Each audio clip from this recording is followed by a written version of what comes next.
Hi guys! And for today's video, magbubukas nga kami ng aming in-order na gas stove galing sa TikTok shop.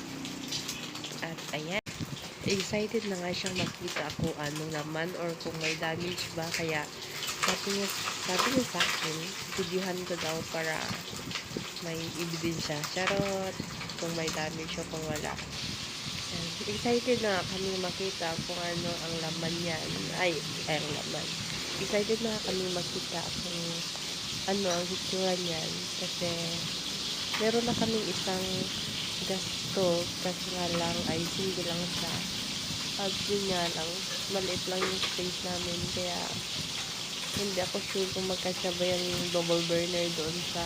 At para po sa inyong kaalaman, ako po ay isang OFW sa Dubai at nagbakasyon para makasama ang aking pamilya. At kami po ay kasal na ng 7 years at we're happy together still. Tagal mabuksan. Nandun pa rin siya. Fast forward nga. At ayan na nga, matagal-tagal din kami ng panahon bago kami nakapagpunta.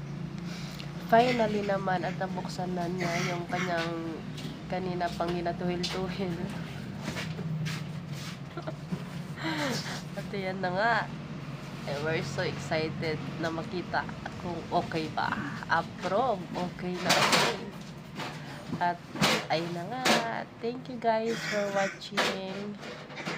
Please don't forget to hit the subscribe button and hit the notification bell for upcoming video. Bye! Hanggang sa muli!